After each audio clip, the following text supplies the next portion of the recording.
తీతుకు రాసిన పత్రిక 1వ అధ్యాయం పేజీ నెంబర్ 197, న్యూ టెస్ట్మెంట్ కొత్త నిబంధన న్యూ టెస్ట్మెంట్ కొత్త నిబంధన తీతుకు రాసిన పత్రిక 1వ అధ్యాయం 5వ వచనాన్ని మనం చదువుకుందాం. 1వ అధ్యాయము 5వ వచనాన్ని మనం చదువుకుందాం. నేను నీకు ఆజ్ఞాపించిన ప్రకారము నీవు లోపముగా ఉన్న వాటిని దిద్ది ప్రతి పట్టణములోనూ పెద్దలను నియమించు నిమిత్తమే నేను క్రేతులో నిన్ను విడిచి వచ్చేదేమి. అందరి మాటలతో పలకండి. నేను నీకు ఆజ్ఞాపించిన ప్రకారము నీవు లోపముగా ఉన్న వాటిని దిద్ది ప్రతి పట్టణములోనూ పెద్దలను నియమించు నిమిత్తమే నేను క్రేతులో నిన్ను విడిచి వచ్చేదేమి. ఓకే, దేవుని వాక్యాన్ని ధ్యానించు. అపొస్తలుడైన పౌలు తీతుకు అనే వ్యక్తికి లేఖ రాస్తూ ఉన్నాడు.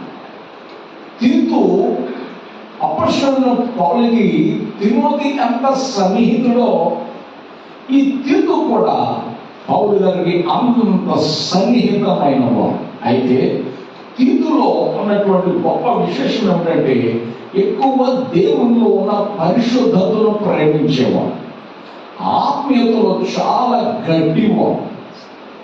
ఏ విషయంలోనూ కూడా ఎటువంటి పరిస్థితుల్లో కూడా దేవుని విషయంలో రాజీ పడకుండా బ్రతికిన వాడు. అటువంటి కట్టుదిట్టంగా దేవుని సన్నిధిలో జీవించిన వాడు ముందుకు సాగిపోయినవాడు. అయితే ఇతను మంచి సేవకుడు. ఇతనిని క్రేతు అనే పట్టణంలో సంఘానికి నాయకుడిగా నియమించాడు, సంఘ కాపరిగా నియమించాడు. అంతేకాదు ఆ చుట్టుప్రక్కల ఉన్న ప్రాంతాలన్నిటికీ నీవే కాస్త మంచి చెడు చూసుకో, ఆ సంఘాల్లోని సంఘం గురించిన బాధ్యతలు తనకు అప్పగిస్తే ఎదురు సంఘంలో కాస్త ఆత్మీయులైన వారిని, ఆత్మలో మండే వారిని, కాస్త ఆత్మలో మంచిగా సాగేటువంటి వారిని పెద్దలను తీసుకుని వారిని సంఘాల్లో నియమిస్తూ ఉండేవాడు. అయితే పౌలు గారు క్రేతు అనే సంఘములో, క్రేతు పట్టణంలో ఉన్న సంఘంలో సమస్యలు ఉన్నాయి, లోపాలు ఉన్నాయి, వారు దిద్దుకోవలసిన విషయాలు ఉన్నాయి. ఆ ప్రాంతంలో ఉన్న సంఘానికి తీతు నువ్వు చాలిన వాడవు, స్తోత్రం చెప్పండి, అందుకే నువ్వు అక్కడ వెళ్ళు. అయితే పౌలు గారు చెబుతున్నారు, నేను నీకు ఆజ్ఞాపించిన ప్రకారము నీవు లోపము ఉన్న వాటిని దిద్దు. క్రేతు పట్టణంలో ఉన్న సంఘములో లోపాలు ఉన్నాయట. ఏమున్నాయటండి? అందరూ చెప్పాలి. లోపాలు సరి చేసుకోమని చెప్తుంటే అందరికీ కోపాలు వస్తాయి. ఏమొస్తాయండి? చెప్పాలి గట్టి. లోపాలు సరి చేసుకోండి అంటే ఏమొస్తుంది? అందరికీ కోపాలు వస్తుంది. సేమ్ సిచ్యువేషన్ ఇక్కడ ఉన్నాను. ఇదిగో నేను ఆజ్ఞాపిస్తున్నాను, లోపము ఉన్న వాటిని దిద్దు.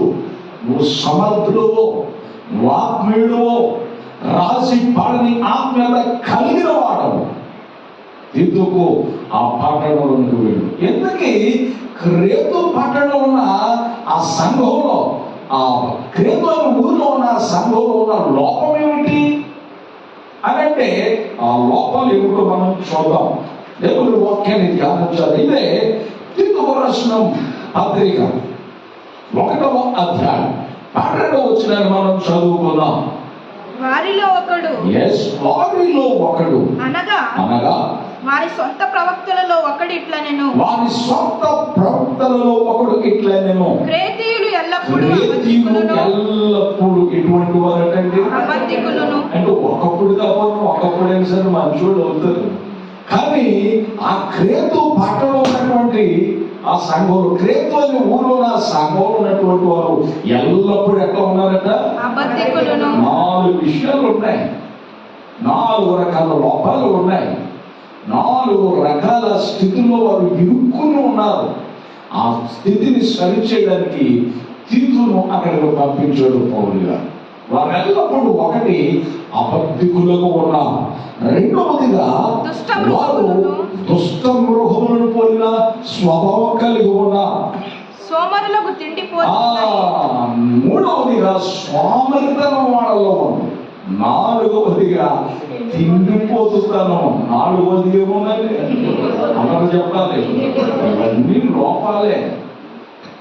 ఒకటి అబద్ధం, వారు అబద్ధికులు ఉన్నారట.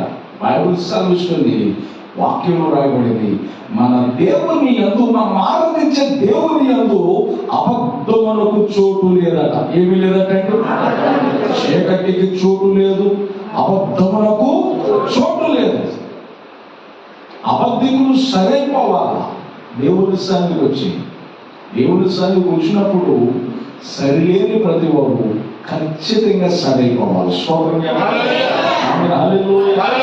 మధ్యకాలంలో ఒక ఇంటికి నేను ప్రార్థన చేయడానికి వెళ్ళాను. ఒక ఊరిలో సభ అయిపోయిన తర్వాత మాస్టర్ విజిటింగ్ తీసుకువెళ్తే వెళ్ళాను.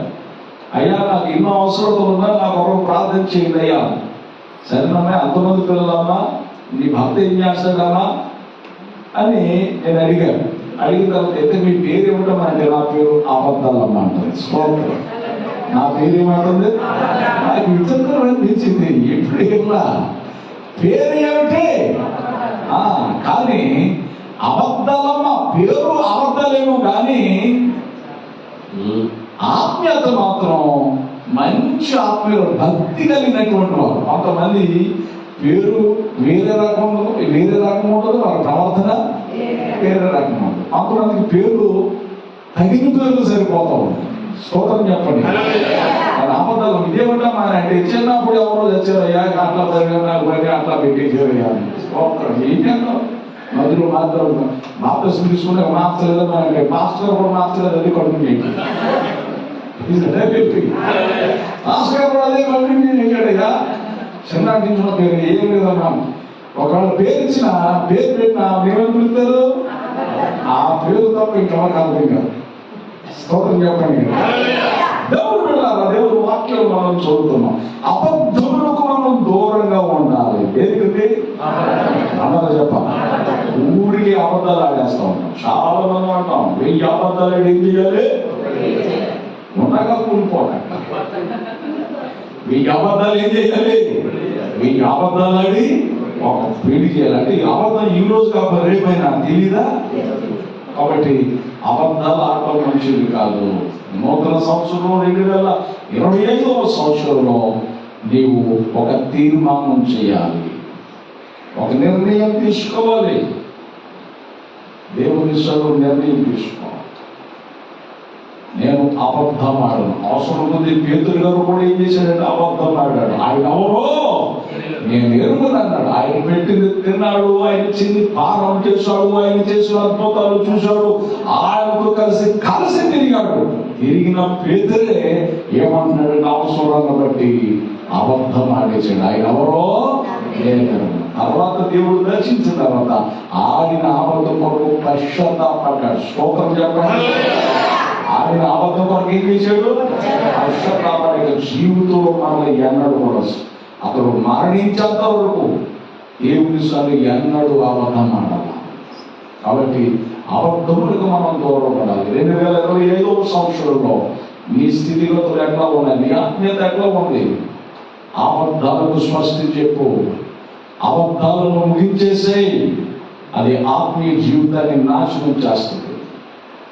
అబద్ధాలు, అబండాలు, సనుగుళ్ళు, గొడుగుళ్ళు ఇవన్నీ మనలో ఉండవు. దానికి సంబంధించిన అక్క చెల్లెలు అన్నమాట. ఇవన్నీ స్తోత్రం చెప్పండి. హల్లెలూయా. వాటికి దూరంగా ఉంది. క్రేతీయులట మొదటిగా అబద్ధికులుగా ఉన్నారట. రెండవదిగా దుష్ట మృగములు అంటే పశుప్రాయులు, అంటే మూర్ఖత్వం.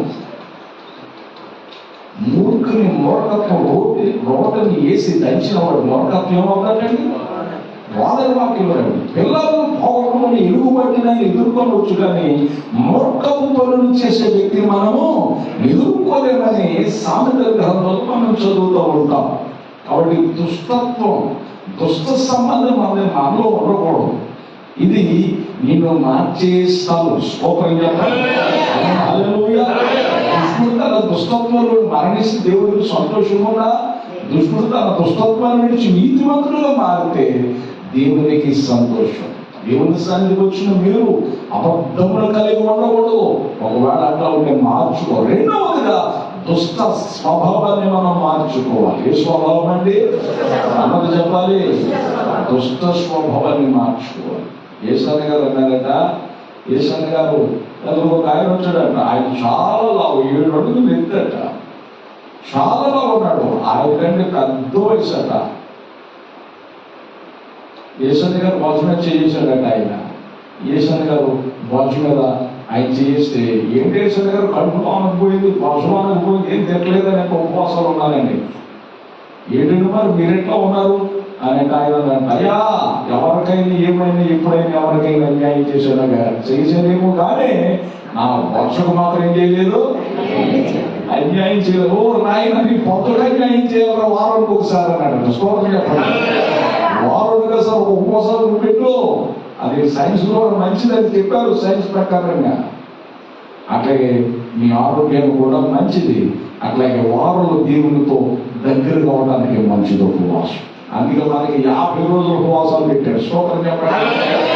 హల్లెలూయా.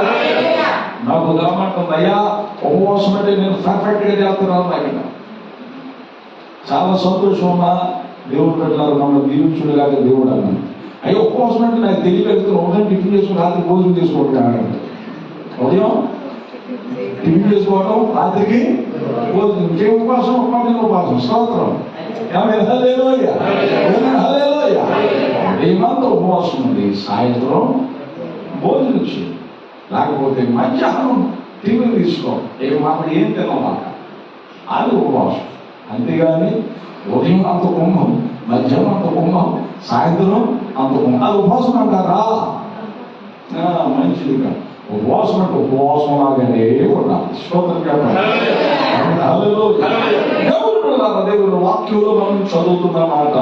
రెండోదిగా వారు దుష్ట స్వభావాన్ని ధరించున్నారు, దుష్ట స్వభావాన్ని కలిగి ఉన్నారు. అది మార్చుకోవాలి. వాక్యంలో కదండి, ఇదిగో దేవునికి లోబడాలని ప్రజలు పశుప్రాయులుగా దుష్ట సంబంధమైనటువంటి వ్యక్తులుగా ఉన్నారు అని వాక్యంలో. ఆ దుష్ట స్వభావాన్ని నువ్వు తొలగించు. నేను నీకు ఆజ్ఞాపిస్తాను. లోపం వారిని నువ్వు వెళ్ళి సరిచేయి.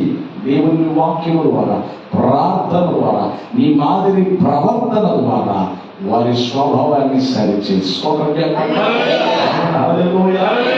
అవండి పోలీసుల దగ్గరికి పోతే, పోలీస్ స్టేషన్కి పోతే 4 దెబ్బలేసి భయాన్ని కలిగిస్తారేమో, మరలా బయటకు వచ్చిన తర్వాత స్వభావాన్ని మాత్రం మార్చలేదు. యేసు ప్రభు దగ్గరకు వస్తే ఏ దెబ్బ కొట్టడం, హృదయాన్ని మార్చేస్తాడు. స్తోత్రం చెప్పండి. మనసును మార్చేస్తాడు, నీ స్వభావాన్ని మార్చేస్తాడు, నీ లక్షణాలు మార్చేస్తాడు, నీ అలవాట్లు మార్చేస్తాడు ఆయన. అందుచేత దేవుని సన్నిధిని నీవు మార్చే స్థలం, నిన్ను మార్చే ప్రదేశం. స్తోత్రం చెప్పండి. మూడవదిగా వాక్యంలో మనం చూస్తున్న వారు స్వాములు ఎట్లా ఉన్నారట? ఏ పనికి పోవాలట, ఎంతసేపు స్వాములు దాని మీద వాక్యంలో రాయబడింది. చిన్న జీవులు చీమలు చూడు, వాటికి న్యాయాధిపతి లేకుండాను ఎంత క్రమంగా నడుస్తున్నాయి. అవట వేసవి కాలంలోనూ, చలికాలంలో, శీతాకాలంలోనూ అన్ని సమకూర్చుకోగలట. ఏం చేస్తుందంటే సమకూర్చుకోవడం. ఇది పిండి కొట్టే టైం కదా, సంక్రాంతి టైం కదా, రోడ్లు వేసి కొడతా ఉంటాం. కొట్టిన తర్వాత అక్కడ దంచిన తర్వాత మనం అంతా తీసుకుని తోడుకున్నాడు వస్తే 2 గంటలు 3 గంటలకి అక్కడ రోడ్ దగ్గరికి వెళ్తే ఏముంటాయి అక్కడ? చెప్పాలి గట్టిగా, ఎక్కడ బిల్లు కొట్టామమ్మా, రెండమ్మా అంటారు. మనం ఫోన్ చేసామా, కౌరు పంపామా, అవి వచ్చి చక్కగా సమకూర్చుకుపోతాయి. స్తోత్రం చెప్పండి. ఒక రకంగా చెప్పాలంటే పర్మిషన్ అక్కర్లేదు. అసలు పర్మిషన్ అసలు నువ్వు వంటగదులు కూర్చుంటాయి. స్తోత్రం చెప్పండి. మా వంటగదులు అయ్యే కందులు ఎత్తుకుపోతా ఉంటాయి, పంచదార ఎత్తుకుపోతా ఉంటాయి, రైస్ ఎత్తుకుపోతా ఉంటాయి, ఏదైనా కాస్త తినేటప్పుడు పడితే మాత్రం అమ్మాయితో అక్కర్లేకుండానే ఎత్తుకుపోతాం. నాకు విచిత్రం అనిపించింది. ఎంత జ్ఞానం కదండి. ఒక బియ్యం పడితే భలే రథంలాగా లేకపోతాయి. అసలు సేనంత ఉంటుందండి. ఒక మాట చెప్పండి, బియ్యం తిన్నంత ఉంటుంది అది అమ్మ పట్టుకుంటుంది. ఇది లేకపోతాడు. ఇంకోటి వచ్చి చేస్తుంది, దానికి సపోర్ట్ చేస్తుంది. స్తోత్రం చెప్పండి. కొన్ని సందర్భాల్లో మనం దినము ఎత్తుకోండి. నేను స్తోత్రం చెప్పండి. కొన్ని సందర్భాల్లో మనం ఏం చేయము, ఆడు చనిపోయిన మనం ఆడు చనిపోయిన రకరకాల ఆ స్వభావం మంచిదిగా బైబిల్ సాధిస్తుంది. క్రేతులు పట్టణంలో సంఘంలో ఉన్న వారు సోమరులు ఉన్నారట. దేవుని బిడ్డ సోమరితనము చేత ఇంటి కప్పు దిగబడిపోదని ప్రసంగిలో ఉన్నాయి. సోమరి వాణి చేను దాటి వస్తే అది బలురక్కసి చెట్లు, మొండ్ల తొప్పలు, రకరకాల పిచ్చి మొక్కలు పెరిగిపోయిన సామెతలు మనం చదువుతాం. సోమరితనం చేత అంత నాశనమే, నష్టమే కానీ లాభమేమీ లేదు. అందుకే సోమరితనం మనం విడిచిపెట్టాం. స్తోత్రం చెప్పండి. మనం ఏం చేస్తాం, 6 రోజులు చక్కగా పని చేసుకుంటాం. పునరుద్ధాన దినాన అప్పుడే లేటుగా లేస్తాం. స్తోత్రం చెప్పండి. రాత్రి కూర్చోడం రేపు ఏ టైంకి వస్తాం మాట చెప్పండి. రాత్రికి ఏ టైంకి వస్తాను, టైంకి వస్తానమ్మా నేను ప్రశ్నించలే. టైంకి వస్తాను మీకు మనసాక్ష్యం పెట్టలేదు అనుకో. టైంకి వస్తున్నామా నేను అనుకుంటున్నాను. కొంతమంది ఇప్పుడు ముసలోళ్ళు కలవరు అనుకోండి, వాళ్ళు ఎక్కువ టైం కూర్చోలేరు. వాళ్ళు ఏదో సహజంగా వాళ్ళు కాస్త లేట్ వస్తున్నారు అనుకో. మీకేమైపోయింది స్తోత్రం, మీకేమైపోయింది? టయానికి వచ్చి ఆరాధన చేసుకుని పాటలు పాడుతుంటే అంత మంచిది, ఎంత సంతోషంగా ఉంటుందండి. స్తోత్రం చెప్పండి. హల్లెలూయా. ఆదివారం రెస్ట్ డే. ఏ రోజు అండి చెప్పాలి? ఆదివారం ఏ రోజు? Rest day. కాబట్టి లేట్గా వెళ్తాం, లేటెస్ట్గా వచ్చేస్తాం, లేటెస్ట్గా వెళ్ళిపోతాం. ఫ్రెండ్స్ మీరు ఆలోచించండి. దేవుని మందిరానికి రావడానికి షాపులు దేవుని మందిరానికి రావడానికి పెందల కడతారు. సోమర్థనం విడిచిపెట్టాలి. 6 రోజులు దేవుడు మనకి ఇచ్చాడు, కష్టపడి పని చేసుకున్నా. 7వ రోజు దేవుడే విశ్రాంతి ఇచ్చి దాన్ని ఆశీర్వదించాడు. ఈ దినాన్ని నువ్వు ప్రవేశించావనుకో నువ్వు దీవించబడతావు. అంతేగాని నేను ఈ దినాన్ని దేవుడి మందిరాన్ని అశ్రద్ధ చేసి నిద్రపోతుంటే 6 రోజులు కష్టపడడానికి 7 రోజులు విశ్రాంతి వచ్చింది కానీ నిద్రపోతుంటే ఏమొస్తుందండి? స్తోత్రం చెప్పండి. ఏమొస్తుంది? ఒక దినం గడిపితే దేవుని సన్నిధిలో 1000 దినాలు లెక్క. అసలు నేను అడుగుతాను, 1000 దినాలు లెక్క ఒక దినం గడిపే. మనం ఒక దినమంతా గడుపుతున్నామా, 2 గంటలు గడుపుతాం చెప్పండి. అవునా కదా? ఒక్కసారి టాలీ చేసుకుంటే మనం ఎంత నష్టపోతుందో ఆలోచించాలి. దేవుడు నీకు ఇచ్చిన సమయాన్ని సద్వినియోగం చేసుకో. సమయాన్ని దొంగిలిస్తారు సాతాను. ఇదిగో ప్రార్థనకి బయలుదేరి ముందే ఎక్కడ వెళ్తున్నావు కదా, ఒకసారి సెల చూడవా అన్నాడు. సెల కలపగానే చక్కటి రీల్స్ వస్తావు. ఏం చేస్తాయండి చెప్పాలి. వెళ్దామని ఒక రీల్ చూస్తాం, తర్వాత 2 రీల్స్ వస్తాం, 3 రీలు, 4 రీలు, 5 రీలు నువ్వు చేస్తావు. 5 రీలు నువ్వేం చేస్తావు? నువ్వు చేస్తావు. ఇక ప్రార్థనలో అమ్మో టైం వస్తే 5 అయిపోయిందా, 5 పాస్టర్ ఎక్కడ ఉంటాడు, ఎవరు ఉంటాడు? సోదరు చెప్పండి. 5 దాకా ఎక్కడ ఉంటాడు ఆ పాస్టర్? ఇంకేం వెళ్తావు? ఏసుకుంటూ వచ్చాడు 12 అయిపోయింది, ఇంకేం వెళ్తాం? అది కాదు దేవుని పెట్ట సెలవు నీ సమయాన్ని దొంగిలిస్తాయి. సులుకవులు నీ సమయాన్ని దొంగిలిస్తాయి. ఎంతవరకు అంతవరకు ఉండాలి. దేవుని బిడ్డలారా వాక్యం సెలవిస్తుంది, సోమరితనం ఆరోగ్యకరము కాదు. సోమరితనం నష్టాన్ని తీసుకొస్తుంది. అందుకే సోమరి శవం యొద్దకు వెళ్ళి జ్ఞానము తెచ్చుకో, బుద్ధి తెచ్చుకో అని దేవుని వాక్యం సెలవిస్తుంది. సోమరితనాన్ని విడిచిపెట్టాలి. 2025లో 2024లో నువ్వే రకంగా ఉన్నా 2025లో సరైన నిర్ణయం తీసుకో. ఒకరోజు నేను పిల్లల పిడుగుల కార్యక్రమాన్ని ఊరికి అట్లా తగిలింది. చూస్తుంటే నా కంటిగా కనపడింది. అది అడుగుతుంది, అరే పురుడా నీకేం ఇష్టమరా అని అడిగింది. నాకు నిద్రపోవడం ఇష్టం అన్నాడు డాడీ. అది విచిత్రం అనిపించింది. వాడేమడి ఈమెమడిగింది, నీ అలవాట్లు ఏమంటారా, అసలు నీకు ఏదైతే ఇష్టం అని అడిగితే వాడంటాడు, నాకు తినేసి పడుకోవటం దుప్పటి కప్పేసుకుని పసుపు నాకు ఇష్టం అన్నాడు డాడీ. నాకు విచిత్రం, ఇది నాకే కంటపడాలా అనుకుంటాను. వెళ్ళారా స్వామితనాన్ని మనం విడిచిపెట్టాలి. కొన్ని సందర్భాలు దేవుని మందిరం కోసం యేసు రక్తం వేసి పాస్టర్ గారు వాక్యం చెప్పుకుంటాడు, కానీ సూర్యగార్చుకొని ఉంటాను నిద్రపోతాం. ఏం చేస్తారండి? మా విడిచిపెట్టు నిద్ర మొత్తం విడిచిపెట్టు. స్తోత్రం చెప్పండి. విడిచిపెట్టు. దేవుని దగ్గర మొత్తం ఉండకూడదు, మొత్తులమై ఉండదు. కాబట్టి స్వామితనం మంచిది కాదు. 4వదిగా తిండిపోతున్నాను. నువ్వు తిండిపోతూ అయినా నీ గొంతుకు ఏం పెట్టుకో, కత్తి పెట్టుకో అని దేవుని వాక్యేశారు. కత్తి అంటే దాని అర్థం ఏమిటంటే చాకు తీసుకుని పొడుచుకోమని కాదమ్మా, హద్దు పెట్టుకో అని అర్థం. స్తోత్రం చెప్పండి. కొంతమందికి లిమిట్ తెలియదు. ఏం తెలియదండి? చెప్పాలి గట్టిగా. ఒక వయసు వచ్చినారు, రుచిపోతున్నా తీసుకోవాలి. కానీ 18 సంవత్సరాలు వయసు ఉన్నట్టు మనం తినేసేవాళ్ళు వేసుకున్నట్టు మీద పయనించలేదు, కిరమించలేదు, పయనించలేదు, కిరమించలేదు. హాస్పిటల్ పోలైపోతాం. జాగ్రత్త. స్తోత్రం చెప్పండి. ఒక వయసు వచ్చిన తర్వాత జాగ్రత్త, తినిలో జాగ్రత్త ఉండాలి.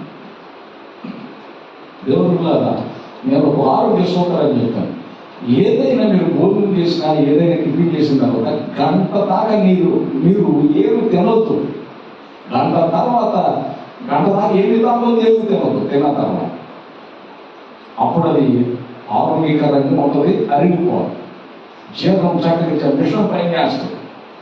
అంతేగాని ఒకసారి తినడం మొదలు పెట్టిన తర్వాత నువ్వు 24 hours నడుగుతూ ఉన్నావు అనుకో, ఎప్పుడానికి దేశరక్తమే చేయవు, మిషన్ పని చేయదు, డబ్బేలు ఆగిపోద్దంటే. కాబట్టి కొంచెం జాగ్రత్త. ఏదైనా మీరు తిన్నాక టిఫిన్ చేసిన, భోజనం చేసిన ఒక గంట దాకా ఏం తినవద్దు, ఏం తాగదు. గంట తర్వాత మంచినీళ్ళు తాగండి, మంచిది. కానీ కొంతమంది ఏం చేస్తారని చెప్తే, నాకయ్యా తిన్న తర్వాత లోట నీళ్ళు తాగేస్తారు. ఏం గొప్పదం అనుకుంటున్నాం. అయ్యే గ్యాస్ వచ్చేసింది, అక్కడ చేసేయాలి. గ్యాస్ వచ్చింది, మరి గ్యాస్ రాకపోతే ఏమొస్తుంది? తిన్న తర్వాత లోట నీళ్ళు తాగలేదు, ఇప్పుడు తాగు మంచిది. కానీ లోట నీళ్ళు తాగనుకో, సముద్రంలో పడాల్సింది, నదిలో పడాల్సింది అనుకో, నీళ్ళ మీద ఏం తేలంటే పడవ తెలియదా లేదా? నువ్వు తిన్న తర్వాత ఆహారం తిన్న తర్వాత నీళ్ళు తాగనుకో, అందరు నీళ్ళ మీద ఆగిద్ది, అరుగదు. ఇక పురుగు తేపులు అయ్యా ఏడో ఎట్లా ఉన్నాయా అన్నమాట. కాబట్టి ఆరోగ్యాన్ని కూడా కాపాడుకోండి. దేవుడు బిడ్డలారా, మీరు జాగ్రత్త. తిండిపోతూ కదా మీ గొంతు కత్తి పెట్టుకో. అధిక తిండి అనర్థం. తిండిలో కూడా లిమిట్ ఉండాలి. నేను ఎప్పుడు నా ఎదురుకుండానే జరిగింది. ఒక ఆయన అన్నాడు, ఒకరోజు ఒక చోట వాక్యం చెప్పాను, బ్రతకటం కొరకు తిని కానీ తినటం కొరకు నువ్వు బ్రతకూడదయ్యా అని. అంటే ఆయన అన్నాడు, పాస్టర్ గారు ఏదో ఇక్కడికి ఏదో మేము వాక్యం చెబుతున్నది వినడానికి వస్తే మాకు చుట్టాలు ఆహ్వానించారు, మేము వస్తే ఏమిటి మమ్మల్ని వాక్యంలో కూర్చున్నాడు, నీ విషయం నాకేం తెలుసయ్యా అన్న. ఏమండి మీరేమనుకోండి, నేను ఒక మాట చెప్తున్నా, నేను బ్రతకటం కొరకే, నేను తినటం కొరకే బ్రతుకుతున్నాను. ఒక 6-7 నెలలకు మాకు కనబడ్డాడు ఆయన. అంతలో అర్థం ఆయన సమయకుడు. ఆయన కదా నేను బండి స్లో చేసుకుని వెళ్తా ఉన్నా. ఆయన అయితే పలకడం కాకపోతే ఏంటి తేడా ఉన్నాడు మనిషి. అందులో మన సన్నగా అయిపోయాడు. ఆస్కారంలో వందనాలండి. వందనండి. ఏంటంటే ఎట్లా అయిపోయానంటే, ఆ రోజు మీరు చెప్పారు కదా, అది నాకు బాగా మనసు ఉండిపోయింది. నేనేమన్నాను, తినడం కొరకే బ్రతుకుతున్నాను కదా. ఇప్పుడు డాక్టర్ చెప్పాడు బ్రతకంలో కొరకు తినన్నాడు. స్తోత్రం చెప్పాడు. డాక్టర్ ఏం చెప్పాడండి? బ్రతకటం కొరకు తినమన్నాడు. అవసరం అంతా అలసరు, గ్యాస్, తర్వాత ఆయనకి రకరకాల షుగర్, బీపీ, రకరకాల పరిస్థితులన్నీ ఆయనకి ఎదురైపోయాయి. అందుకే జాగ్రత్త జాగ్రత్త జాగ్రత్త. ఇదిగో సొలొమోను అండి, రాజైన సొలొమోను ఇశ్రాయేలీయులకు 3వ రాజు సొలొమోను సోమరితనం అతనిలోకి వచ్చేసింది, తిండిపోతుదనం అతనిలోకి వచ్చేసింది. తినడం ద్వారా సోమరితనం వచ్చేసింది. తినడం, సోమరితనం ఈ రెండు ఎప్పుడైతే అతనిలో ప్రవేశించాయో అధికమైన స్త్రీలను వివాహం చేసుకుని ఆ స్త్రీల ద్వారా విగ్రహారాధన వైపు తిప్పబడ్డాడు. వాక్యపడ్డాడు. ఏం వైపు తిప్పబడ్డాడండి? విగ్రహారాధన వైపు తిప్పబడ్డాడు. ఆ విగ్రహారాధన ఏమలేదు కింద ఆయనకి అని అంటే అతను అంటారు ప్రసంగ గ్రంథంలో మంది లేనప్పుడు రాసిన మాటలు ఏమంటాడంటే, నా కంటి చూపును అభ్యంతరపరచలేదు, నా వినికిడిని నేను అభ్యంతరపరచలేదు, నా నోటి నేను అభ్యంతరపరచలేదు. అందుకే కామతురాతత కలిగిన వాడయ్యా నా రాజు గురించి రాశాడు. ఎంత బాధకరమైన విషయం దేవుని బిడ్డలారా. తిండిపోతున్నాను, సోమరితనం విశ్వాసం, సోమరితనం తిండిపోతున్నాను. ఈ రెండు ఏం చేస్తాయంటే ఆత్మీయుని నిన్ను చేయలేవు, నీ ఆత్మీయతలోంచి దిగజారు చేస్తాయి. ఏం చేస్తాయండి? ఆత్మీయతలోంచి దిగజారు చేస్తాయి. ఏదో ఈ 4 లోపాలు కలుగున్నా, ఈ 4 లోపాలు క్రేతు సంఘంలో, క్రేతు ప్రాంతంలో సంఘంలో వీళ్ళందరూ ఈ 4 అనుభవాలు కలుగుంటే, ఈ 4 చెడ్డ లక్షణాలు, ఈ చెడ్డ స్వభావాలు వారు కలిగి ఉండటం ద్వారా ఇది గ్రహించిన పౌలు గారు అన్నాడు, నేను నీకు ఆజ్ఞాపిస్తున్నాను, వారు ఉన్న లోపాలని దిద్దు.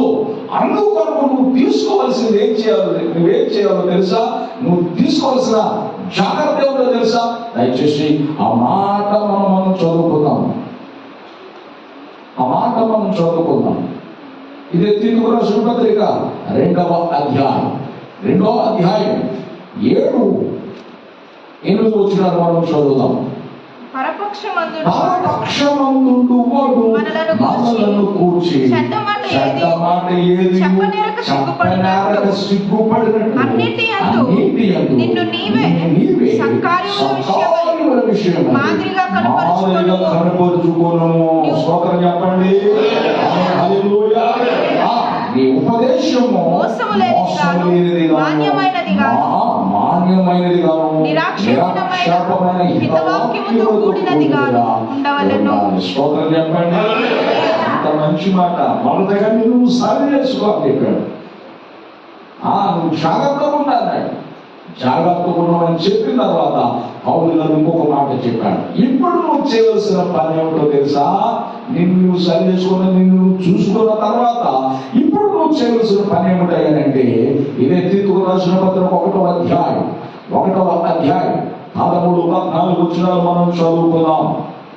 ఈ సాక్ష్యము నిజమే, ఈ హేతువు చేత వారి యూదుల కల్పన కథలను సత్యము నుండి తొలగిపోవునట్టి మనుషుల కట్టడలను లక్ష్యపెట్టక విశ్వాస విషయమున స్వస్థులకు నిమిత్తము వారిని కఠినముగా గద్దించును. స్తోత్రం చెప్పండి. భక్తి విషయంలో నాణ్యత వచ్చేటట్లు నువ్వు కఠినంగా గద్దించు. మంచి స్వభావం వరకు వచ్చేంత వరకు నువ్వు కఠినంగా గద్దించు. అంత చక్కటి మాట. మామూలుగా గద్దించుకున్నాడా? కఠినంగా గద్దించుకున్నాడా? చెప్పాలి. కఠినంగా గద్దించు. ఎంత మంచి మాట. నీతిమంతులను కొట్టుటలకు ఉపకారం గద్దించుటలకు తైలాభిషేకమని కీర్తనకారుడు పాడుతూ ఉన్నాడు, ఆరాధన చేస్తూ ఉన్నాడు. ఎవరైనా ఏదైనా ఒక మాట అన్నారనుకోండి, మనం దేవునికి వ్యతిరేకంగా, దేవుని సేవకు వ్యతిరేకంగా మనం లేస్తున్నాం. పొరవు రాతనాభిరాములు దేవుని సేవకు వ్యతిరేకంగా లేచారు, మోషకు వ్యతిరేకంగా లేచారు. ఏం సంపాదించారు? దేవుని బిడ్డలారా, సేవా గ్రంథంలో వచ్చి వారు పేరు తుడిచిపెట్టేశాడు దేవుడు. ఎవరు చెప్పినా మన మంచికే. స్తోత్రం చెప్పండి. హల్లెలూయా. కోపగించుకోకూడదు, అలాగకూడదు. దేవుడి మీద అలగటం ఉంది, దేవుడి మీద అలగటం ఉంది, దైవ సేవకుడి మీద అలగటం ఉంది. ఏమండి, మా అబ్బాయి మీరు ఎగ్గొట్టేశారా? నేను కఠినంగా గడ్డేస్తున్నాను, పాస్టర్ గారు అన్నీ మనసులు పెట్టుకుని అన్నాడు. నువ్వు నాకేం అపకారం చేసావు? నేను నీకు అవగాహన ఏం చేశాను? నా ఉపయోగం ఎగ్గొట్టేశాను, నీ ఉపయోగం నేను ఎగ్గొట్టేశాను. మీరు నాకు బాకీ కాదు, నేను మీకు బాకీ కాదు. అవునా కదా? దైవశాఖం దేవుని స్థానంలో ఉన్నాను కనుక నాకు శత్రువు ఎవరూ లేరు. ఎవరు శత్రువు కాదు, అందరూ నా కుటుంబం. నా కుటుంబాన్ని నేను ఎంత ప్రేమిస్తాను. బైబిల్లో రాయబడింది, కుటుంబాన్ని ఏలువాడు సంఘాన్ని ఏలుతాడు. కుటుంబాన్ని బాగుగా పాలన చేయాలా? కుటుంబాన్ని బాగుగా పాలన చేసేవాడు సంఘాన్ని బాగుగా పాలన చేస్తాడు. కనుక దేవుని బిడ్డలారా, సంఘాన్ని బాగా పాలన చేయాలండి, కుటుంబాన్ని బాగా పాలన చేయాలి. కుటుంబాన్ని ఎట్లా చూసుకుంటానో సంఘమైన మిమ్మల్ని కూడా నేను అట్లాగే చూసుకుంటాను. స్తోత్రం చెప్పండి. గద్దించిన హెచ్చరించిన సూక్తం ఉంది, గద్దింపులు హెచ్చరికులు టానిక్ లాంటి అంట. ఏమిటండి? మనం చెప్పాలి, టానిక్ లాంటి. కాబట్టి గద్దించగానే నన్నే గద్దించాడు. ఒక ఆమాట ఉంది, నన్నే సాధించాడు అంటుంది యేసురక్తం. ఏమంటుందండి? ఒక ఆమాట నన్నే సాధిస్తున్నా, నిన్ను సాధించడం ఏంటి? నా తల్లి, నిన్ను నేను సాధించడం ఏంటి అంటే దేవుని వాక్యం మార్చుకోమని నేను చెబుతూ ఉంటే ఆ దేవుని వాక్యం నీకు అట్లా ఉంది, సాధించేటట్టున్నారు. అయ్యా నీ విషయం నాకు తెలియదు, అమ్మా నీ విషయం నాకు తెలియదు, ఎందుకు అట్లా తీసుకుంటున్నావు? స్తోత్రం చెప్పండి. సరి చేసుకో. గద్దించినప్పుడు హెచ్చరించినప్పుడు ఏం చేసుకోవాలి? సరి చేసుకో. దేవుని సరి చేసుకో. ఎందుకు? వాక్యం రాబడింది, వాడు స్వస్థుల నిమిత్తం అంటే బాగుపడు నిమిత్తం మీ క్షేమాన్ని కోరుకునేది నేనే. స్తోత్రం చెప్పండి. క్రైస్తవ జీవితం అంటే క్షేమాన్ని కోరుకునేది, మీ క్షేమాన్ని కోరుకునేది నేనే. ఎందుకు తెలుసా? మీరందరూ బాగుంటే, ఊరు బాగుంటే ఏం దొరికిందట? మీరందరూ బాగుంటే నేను ఎట్లా ఉంటాను? బాగుంటాను. అందుకే మీ ఏడుపును నాట్యంగా మార్చబడేంత వరకు దేవుని సన్నిధిలో కన్నీరు గారుస్తాడు. దుఃఖ దినమును సమాప్తి అయ్యేంత వరకు దేవుని సన్నిధిలో కన్నీరు గారుస్తాడు. ఈ సందర్భంలో మీరు రోగాలు, మీ బలహీనతలు, మీ స్వస్థత లేని విధానం చూచి దేవుని కనికరము చేత లేపబడి మీకు స్వస్థత చేత వరకు దేవుని సన్నిధిలో కన్నీరు గారుస్తాడు. స్తోత్రం చెప్పండి. వారు స్వస్థుల నిమిత్తము, బాగుపడి నిమిత్తము వారిని కఠినముగా గద్దించు. భక్తి పరులు కావాలి. మాకేమో రాయబడింది, మీరు భక్తి కలిగి ఉపవాసం కన్నారా? ఏమిటట? మీరు భక్తి కలిగే ఉపవాసం ఉంటున్నారా? భక్తి కలిగి ఉపవాసం చేయాలి. స్తోత్రం చెప్పండి. భక్తి కలిగి మనం జీవించాలి. దైవ భక్తి ఎప్పటి జీవ విషయంలో, రాబోయే జీవ విషయంలో నీకు మేలు చేస్తాడు. ఏం చేస్తుందండి? కాబట్టి భక్తి విషయంలో మనం సరైపోవాలి. అందుకే భక్తి విషయంలో మనం సరవునట్లుగా వారిని కఠినముగా గద్దించు. ఏమవ్వాలంటే మనం చెప్పాలి గట్టిగా, కఠినంగా మనం గద్దించాలి. దారి తప్పిపోకుండా దేవుడు సరవునట్లుగా మనం గద్దించాలి. పౌలు గారిని దేవుడు ఎన్నోసార్లు హెచ్చరించాడు. పౌలు గారు కూడా దేవుని హెచ్చరికలు అందుకొని చాలా శ్రేష్టమైన జీవితాన్ని పక్కన చూడండి. 2 తిమోతి రాసిన పత్రికలో అతను అంటాడు, 2 తిమోతి రాసిన పత్రికలో తీతుకు చెబుతున్నటువంటి పౌలు గారు ఏ స్థాయిలో ఉన్నాడు అని అంటే, ఇదే 4వ అధ్యాయం 7వ వచనం చదవండి. మంచి పోరాటము పోరాడి తిని. ఏ పోరాటం? మంచి పోరాటం. చెప్పాలి గట్టిగా. మంచి పోరాటం పోరాడి తిని. నా పరుగు కడముట్టించి తిని. విశ్వాసము కాపాడుకొంటిని. ఏం కాపాడుకున్నాడు? చెప్పాలి గట్టిగా. నేనే కాపాడుకోమన్నాను. మీ భక్తిని కాపాడుకోండి, మీ ఆత్మీయతను కాపాడుకోండి, సమయాన్ని కాపాడుకోండి. దేవుని సన్నిధిలో ఖర్చు పెట్టండి మీ సమయాన్ని. దేవుని బిడ్డలారా, దేవుని సన్నిధిలో మంచివారు ఉండాలని మేము పోరాడుతున్నాం, ప్రార్థన చేస్తున్నాం. విశ్వాసం కాపాడుకున్నాడు. మన ఆస్తి కాపాడుకోవడం మనకు తెలుసు, మన నగదు నట కాపాడుకోవడం మనకు తెలుసు. పౌలు పిల్లల్ని కాపాడదని తెలుసు, లోకంలో ఎన్నో క్షేమాలు మనకు తెలుసు, కాపాడుకోవడం తెలుసు. కానీ నీ భక్తిని కాపాడుకోవడం నీకు తెలుసా? పౌలు గారు అంటున్నాడు, విశ్వాసం కాపాడుకోవడం. కార్య ఆరంభం బాగానే ఉంది చాలా మందిలో, కానీ కార్య ఆరంభించిన వారు కొంతమంది మధ్యలో ఆగిపోయారు, కొంతమంది ముగింపులాగా కనబడాల. కొంతమంది ఆరంభించిన వారు ముగింపు వరకు మహిమకరంగా బ్రతికారు. స్తోత్రం చెప్పండి. కాబట్టి దేవుని బిడ్డలారా, నీ ముగింపు మహిమకరంగా ఉండాలి, నీ శ్వాసం బాగుండాలి, నీ భక్తి బాగుండాలి. అందుకే పౌలు గారు అన్నాడు, లోపం ఉన్న వాటిని దిద్దో లోపం ఉన్న వాటిని మార్చుకున్నానంటే, లోపాల గురించి ఎత్తుతుంటే కోపాలు వస్తున్నాయి. ఏమొస్తున్నాయండి? చెప్పాలి గట్టిగా. లోపాల గురించి ఎత్తుతే ఏమొస్తున్నాయి? కోపాలు. లోపం సరి చేసుకుంటే ఏమంటున్నారు? తెత్తులు పొందుకోకున్నారు. స్తోత్రం చెప్పండి. మనుషులు కాదు, క్రీస్తులో ఉన్న సంఘంలో ఉన్నటువంటి వాడు ఈ చెడు లక్షణాలు ఉన్నాయి, మనలో ఉండకూడదు. మనం స్వస్థలో గురుట్టుగా దేవుడు మనం దర్శిస్తున్నాడు, తన మాట చేత దర్శిస్తూ ఉన్నాడు.